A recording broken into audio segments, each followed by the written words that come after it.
Are there any questions on pages 20 and 21? Yes, on overtime, I see a $50,000 decrease in overtime from 12-13 to 13-14 for the adjusted budget, but we're looking at it being flat for next year. We can't. There's no savings we can accomplish in the overtime next year as well. Part of what we will work very hard on that and review the overtime reports by pay period regularly. One thing to remember here is that this is an expense side of the budget. On the revenue side of the budget, we have what we charge outside groups for, and that offsets this by about $100,000. Okay, so last year it offset by $100,000. This year we're expecting it to offset by $100,000 yes. again. Yes. All right. But still, the $315,000 staying flat from one year to next. So overall, and in the year beforehand when we had the $50,000 more, was it $100,000 that was offset as well? I'd have to go back and look. So I mean that's what. So even if there's an offset, the offset stays the same. We're still saying that what we're coming out of pocket as the taxpayers staying flat. So I still would like to see some kind of reduction to that piece. Second. John, explain to me about the overtime, because I know we questioned about closing the schools and having that as an overtime, and you said no, it really wasn't. What is the story? There wasn't a lot that could be saved based on when people are there. No, I'm not talking about that. During the snowstorm, when we did close, okay, were the custodians paid overtime during that time?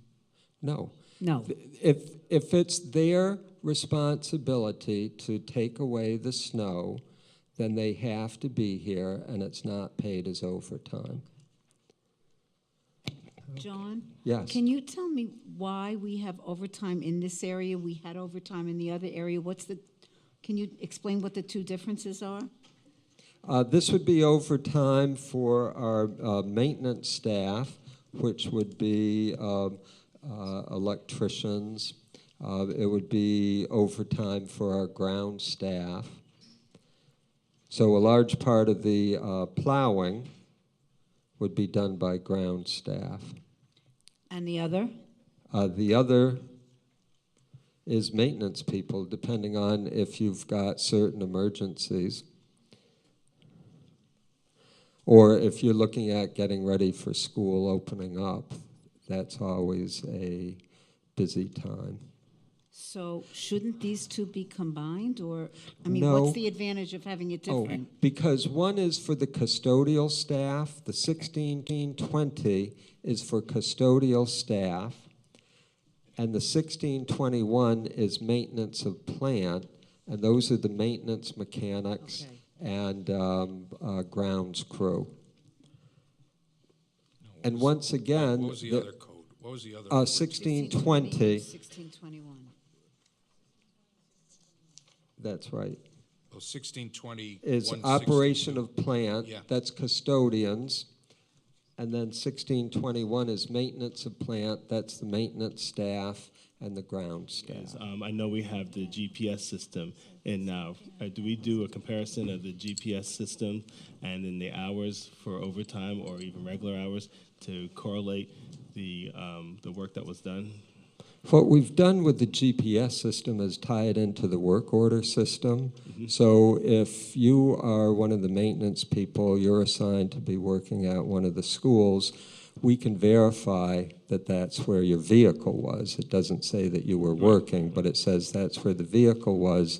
What the work order system says is there's a sign-off that the work was actually done. So we do correlate the two. And our external auditors talked about some kind of biometric system too. So when are we going to take a look at that? We're looking at that through our working with our bargaining unit. Okay, so do we have anything in the budget this coming year for that, to implement that? Not specifically, but that does. It's not a large expense. Right, no, that's one. Yeah. Why we, okay, so can we have that added into the budget?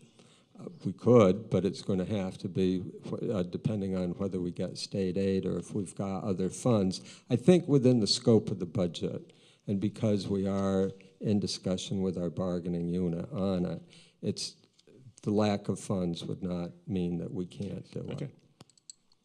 Thank you. You're welcome.